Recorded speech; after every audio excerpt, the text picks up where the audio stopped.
اعوذ باللہ من الشیطان الرجیم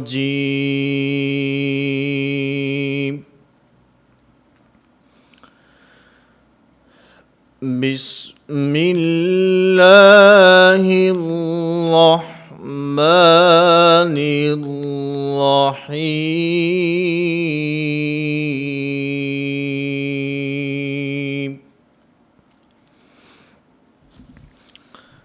نورانی قاعدہ کی تختی نمبر 13۔ تختی نمبر 12 کے سبق میں ہم یہ بات پڑھ چکے ہیں کہ یہ تختی تشدید کے متعلق ہے۔ تشدید کا لغوی معنی سختی کے آتا ہے، لیکن علم تجوید میں تشدید سے مراد سختی نہیں بلکہ ٹھہراؤ اور مضبوطی ہوتا ہے۔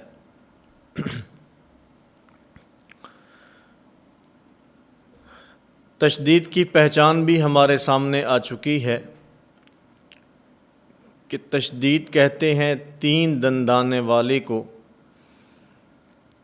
اور تشدید والا حرف 2 مرتبہ پڑھا جاتا ہے۔ پہلی مرتبہ ماقبل کی حرکت کے ساتھ مل کر، اور دوسری مرتبہ خود اپنی حرکت کے ساتھ۔ تو اس تختی میں اسی تشدید کی مشق ہے۔ اس میں جو سب سے پہلا کلمہ ہے بُرِّزَ، اس کا ہجا میں آپ کی خدمت میں پیش کرتا ہوں۔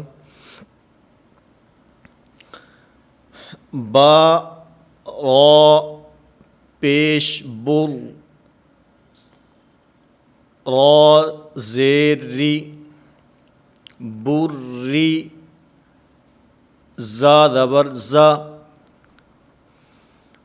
بُرِّزَ۔ اس میں بعض احباب کو یہ شبہ ہوتا ہے، اور اس شبہ کی بنیاد پر وہ اس میں یہ غلطی کرتے ہیں کہ ہجا کرتے ہوئے را کو پر پڑھتے ہیں، اور ان کے ذہن میں دلیل یہ ہوتی ہے کیونکہ ہجا کرتے ہوئے را کو ساکن پڑھتے ہیں، اس کا ماقبل پیش ہے، تو را ساکن کا ماقبل جب پیش ہو تو اس را کو پر پڑھا جاتا ہے، اس لیے ہجا کرتے ہوئے وہ اس را کو پر پڑھتے ہیں۔ اس کا جواب ذہن نشین فرما لیں۔ کل کے سبق کے اندر بھی یہ بات میں عرض کر چکا ہوں کہ جو مشدد حرف ہوتا ہے، ماقبل کی حرکت کے ساتھ جب اس حرف کو ملایا جاتا ہے تو یہ ملانا ساکن ہونے کی حیثیت سے نہیں ہوتا بلکہ یہ مشدد ہونے کی حیثیت سے ہوتا ہے۔ اور ضابطہ اور اصول یہ ہے کہ را مشدد یا کوئی بھی مشدد حرف وہ ایک حرف کے حکم میں ہوتا ہے، تو یہاں پر را یہ بھی ایک حرف کے حکم میں ہوگی اور اپنی حرکت کے تابع ہوگی، کیونکہ را کے متعلق پر اور باریک پڑھنے کا جو قاعدہ ہے، اگر را کے اوپر فتح یا ضمہ ہو تو یہ را پر پڑھی جاتی ہے۔ ضمہ سے مراد پیش، زبر یا پیش ہو تو پر پڑھی جاتی ہے، اور اگر زیر ہو تو باریک پڑھی جاتی ہے۔ تو یہاں پر بھی کیونکہ را کے نیچے کسرہ ہے، زیر ہے، اس وجہ سے اس را کو باریک پڑھا جائے گا، اس را کو پر نہیں پڑھا جائے گا۔ با را نام لیتے ہوئے پر پڑھیں گے، لیکن ملاتے ہوئے اس کو باریک پڑھا جائے گا۔ با را پیش بر، را زیر ری، بُرِّ، زا زبر زا، بُرِّزَ۔ اسی طرح حصیل، حصیل، صاد کو پر پڑھیں گے، ہا کو بھی باریک پڑھیں گے، لام کو بھی باریک پڑھیں گے۔ صدق، صدق، اس کے اندر یہ غلطی بھی میں گزشتہ اسباق کے اندر عرض کر چکا ہوں کہ بسا اوقات ایسے ہوتا ہے کہ درمیان والا حرف باریک ہوتا ہے، شروع اور آخر والا جو حرف ہے وہ پر ہوتا ہے، موٹا ہوتا ہے، تو اس میں عموماً دو غلطیاں ہوتی ہیں۔ کبھی ایسے ہوگا کہ پہلا حرف پر، بعد والا بھی پر، پہلا بھی موٹا بعد والا بھی موٹا ہوتا ہے، تو اس کے اندر ان دونوں کو ادا کرتے ہوئے جو درمیان والا حرف ہوتا ہے اس کو بھی موٹا پڑھ دیا جاتا ہے۔ ایک غلطی یہ ہوتی ہے، اور دوسری ممکنہ غلطی اس کے اندر یہ ہوتی ہے، پہلا حرف موٹا، درمیان والا باریک، پھر بعد والا موٹا، موٹا حرف پڑھیں گے اس کو پر ادا کر کے، باریک حرف کو باریک کرتے ہوئے اس میں امالہ ہو جاتا ہے، فتح کسرہ کی طرف مائل ہو جاتا ہے۔ صدق، صدق، اس میں یہ امالہ ہو رہا ہے، صدق نہیں، صدق، کیونکہ فتح والا جو حرف ہوتا ہے اس کو ادا کرتے ہوئے منہ اوپر کی طرف کھولنا ہے، اگر منہ نیچے کی طرف کھولیں گے تو یہ امالہ کی طرف چلا جائے گا، تو اس لیے اس بات کو ذہن کے اندر رکھنا ہے۔ اسی طرح اس تختی کے مختلف الفاظ، مختلف کلمات کے اندر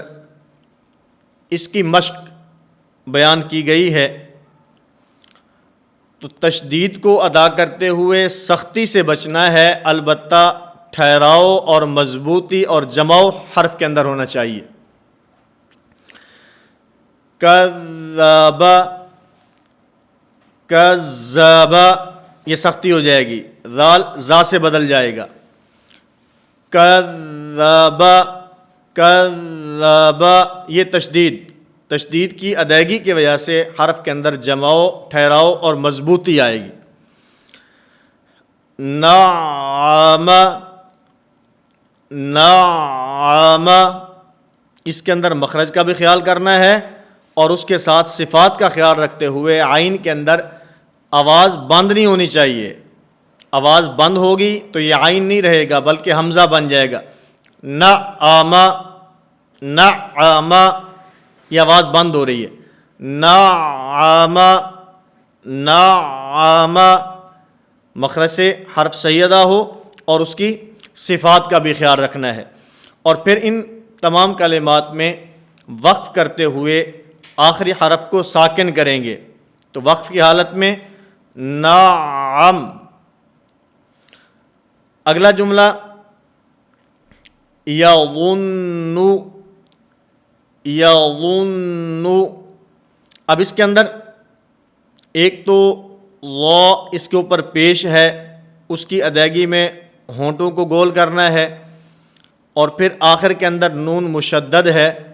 اس کے اوپر غنہ ہوگا، اس کے غنے کا بھی خیال کرنا ہے اور اس کے پیش کے اندر ہونٹوں کو گول بھی کرنا ہے۔ یظن، یظن، غنہ بھی ادا کریں گے، ہونٹوں کو بھی گول کریں گے، اور پھر اس کے اندر جس وقت اس کے اوپر وقف کریں گے، وقف کی حالت کے اندر بھی اس کے اوپر غنہ ہوگا، کیونکہ قاعدہ اور اصول یہ ہے کہ جو حرکات ہوتی ہیں وقف کی حالت میں حرکات ختم ہو جاتی ہیں، لیکن جو تشدید ہوتی ہے وقف کی حالت میں ختم نہیں ہوتی بلکہ وقف کی حالت میں تشدید کو بھی ادا کیا جاتا ہے۔ تو کیونکہ یہاں پر نون کے اوپر تشدید ہے، اس لیے وقف کی حالت کے اندر بھی اس کی یہ تشدید پڑھی جائے گی۔ یظن، یظن، وقف کریں گے، غنہ بھی ادا ہوگا اور تشدید کو بھی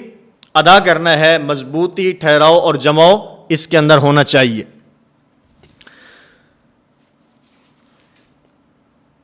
اسی طرح اس تختی کے اندر آخر میں چند کلمات ایسے ہیں جن کے اندر لام تعریف کے بعد بعض کے اندر حروف شمسی میں سے کوئی حرف ہے اور بعض کے اندر لام تعریف کے بعد حروف قمریہ میں سے کوئی حرف ہے۔ تو اس کا قاعدہ اور اصول ذہن نشین فرما لیں، اگر لام تعریف کے بعد حروف شمسی کے 14 حروف میں سے کوئی حرف آئے گا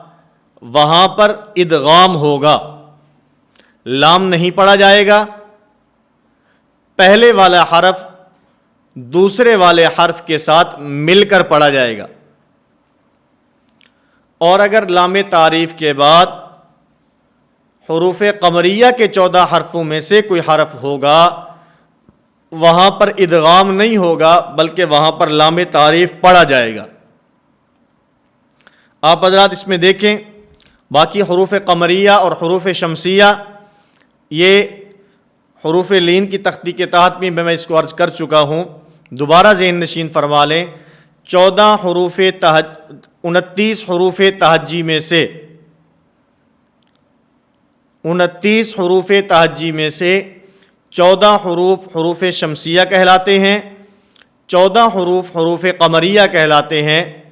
الف کے علاوہ الف کو ساتھ ملائیں تو یہ 29 حروف تہجی بنتے ہیں۔ ان میں حروف قمریہ کا مجموعہ ابغ حجہ کا وخف عقیمہ، یہ 14 حروف حروف قمریہ کہلاتے ہیں۔ جو حروف اس مجموعے کے اندر موجود ہیں وہ قمریہ ہیں، اور جو حروف اس مجموعہ کے اندر موجود نہیں ہیں وہ حروف حروف شمسیہ ہیں۔ تو لام تعریف کے بعد حروف شمسیہ کے حرفوں میں سے کوئی حرف آئے گا وہاں پر ادغام نہیں ہوگا، اور اگر حروف قمریہ کے وہاں پر ادغام ہوگا۔ لام تعریف کے بعد حروف شمسیہ کے 14 حرفوں میں سے کوئی حرف آئے گا وہاں پر ادغام ہوگا، اور اگر حروف قمریہ کے 14 حرفوں میں سے کوئی حرف آئے گا وہاں پر ادغام نہیں ہوگا۔ اس کی مثال قاعدہ کے اندر دیکھیں، والسماء، والسماء، یہاں لام تعریف کے بعد حروف شمسیہ میں سے سین ہے، کیونکہ ہم حروف قمریہ کا مجموعہ دیکھیں، ابغ حجہ کا وخف عقیمہ، اس کے اندر سین موجود نہیں ہے۔ اس کا معنی کہ سین حروف قمریہ میں سے نہیں بلکہ سین حروف شمسیہ میں سے ہے، تو اس لیے یہاں پر واو کا سین کے اندر ادغام ہوگا، واو کو سین کے ساتھ ملا کر پڑھا جائے گا اور درمیان میں یہ لام تعریف نہیں پڑھا جائے گا۔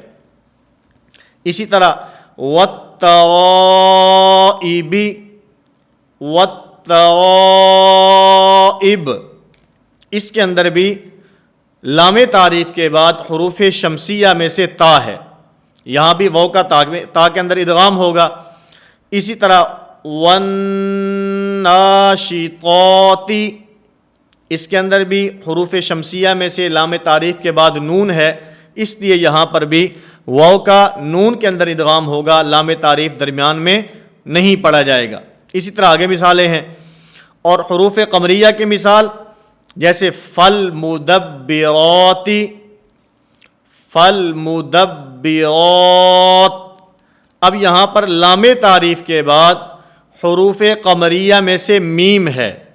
کیونکہ آپ ابغ حجہ کا وخف عقیمہ اس میں دیکھیں تو اس مجموعہ کے اندر میم موجود ہے، اس کا معنی کہ یہ حروف قمریہ میں سے ہے۔ تو لام تعریف کے بعد اگر حروف شمسیہ کے 14 حرفوں میں سے کوئی حرف آئے گا وہاں پر لام تعریف نہیں پڑھا جائے گا بلکہ پہلے حرف کا دوسرے حرف کے اندر ادغام ہوگا، اس کے ساتھ وہ مل کر پڑھا جائے گا۔ اور اگر لام تعریف کے بعد حروف قمریہ کے 14 حرفوں میں سے کوئی حرف ہوگا تو وہاں پر ادغام نہیں ہوگا بلکہ وہاں لام تعریف پڑھا جائے گا۔ اسی طرح نیچے ایک جملہ ہے پوری قرآن کریم کی بلکہ آیت ہے، بالخنس الجوار الکنس، اس کے اندر ایک بات سمجھ لیں، یہ لفظ ہے بالخنہ، بالخنس۔ اب یہاں پر دیکھیں تو جو اس کی کتابت ہے، جو لکھا ہوا ہے، وہ با اور با کے آگے الف لکھا ہے، با کے آگے الف لکھا ہے، اور با کے نیچے دیکھیں تو با کے نیچے کسرہ اور زیر ہے۔ اب سوال یہ ہے، ہم تو پیچھے پڑھ چکے ہیں کہ الف ہمیشہ مدہ ہوتا ہے، اور الف کے مدہ ہونے کا مطلب الف ہمیشہ ساکن ہوگا اور اس سے پہلے والے حرف کے اوپر زبر ہوگا، اور یہاں ہم دیکھیں تو الف لکھا ہے اور الف سے پہلے والے حرف کے اوپر زیر ہے۔ اس لیے بسا اوقات ذہن کے اندر شبہ اور اشکال پیدا ہوتا ہے کہ الف تو ہمیشہ مدہ ہوتا ہے، الف سے پہلے تو زبر ہوتا ہے، یہاں الف سے پہلے کسرہ اور زیر کیسے؟ اس کا جواب ذہن نشین فرما لیں کہ اصل میں یہ الف نہیں ہے، اصل میں یہ الف نہیں ہے، بلکہ یہ حمزہ وصلی ہے۔ یہ حمزہ وصلی ہے، اور حمزہ دو قسم پر ہوتا ہے، ایک حمزہ قطعی اور ایک حمزہ وصلی۔ حمزہ قطعی تو ہر حال میں پڑھا جاتا ہے، اور حمزہ وصلی جو ہوتا ہے، حمزہ وصلی کسی کلام کے شروع میں ہو، کلمہ کے شروع میں ہو تو پڑھا جاتا ہے، اور اگر کلمہ کے درمیان میں ہو تو حمزہ وصلی گر جاتا ہے۔ اب یہاں پر یہ حمزہ وصلی ہے، اور کیونکہ درمیانے کلام میں ہے تو درمیانے کلام میں ہونے کی وجہ سے یہاں پر یہ حمزہ وصلی گر چکا ہے، اس لیے پڑھا جاتا ہے بالخن، بالخنس الجوار الکنس۔ اور دیکھا جائے تو اصل میں اگر اس کو الگ الگ پڑھیں تو بی الخنس الجوار الکنس، اب کیونکہ حمزہ وصلی شروع کلام میں آ گیا، اس بنیاد پر پڑھا جائے گا، لیکن جب ملا کر پڑھیں گے تو بالخنس الجوار الکنس، اس کے اندر کیونکہ حمزہ وصلی درمیانے کلام میں آیا ہے تو درمیانے کلام میں آنے کی وجہ سے یہاں پر حمزہ وصلی نہیں پڑھا جائے گا۔ تو آج کے اس سبق میں تختی نمبر 13 کے اندر ہم نے تشدید کی مشق کی ہے، اور تشدید کے حوالے سے میں آپ کی خدمت میں عرض کر چکا ہوں کہ اس کا مطلب سختی نہیں ہے بلکہ مضبوطی اور ٹھہراؤ ہے۔ تو اس اعتبار سے مخرج کا خیال رکھتے ہوئے، حروف کی صفات کا خیال رکھتے ہوئے، حرکات کی ادائیگی کا خیال رکھتے ہوئے، اور اسی طرح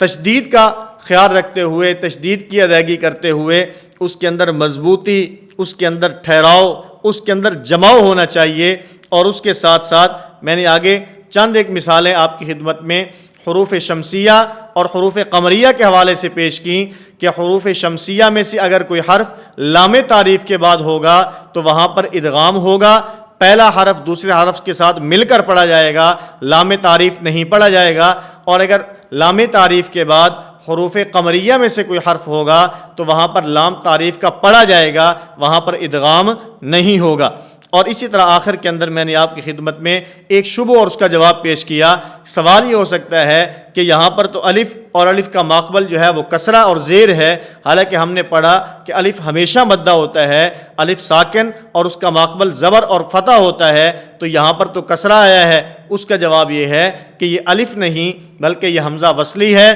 لیکن کیونکہ درمیانے کلام میں ہے اور حمزہ وصلی کا ضابطہ اور قاعدہ اور قانون یہ ہے، اس کے متعلق اصول اور ضابطہ یہ ہے کہ جب حمزہ وصلی کلام کے درمیان میں ہو تو گر جاتا ہے، اور اگر کلام کے شروع میں ہو تو پڑھا جاتا ہے۔ اس لیے اگر ملا کر پڑھیں گے تو بالخنس الجوار الکنس، اس میں یہ حمزہ نہیں پڑھا جائے گا، حمزہ وصلی درمیانے کلام میں آنے کی وجہ سے گر جائے گا۔ اور اگر با کو نہیں پڑھتے، الخنس الجوار الکنس پڑھتے ہیں، تو پھر اس کے اندر حمزہ وصلی یہ پڑھا جائے گا۔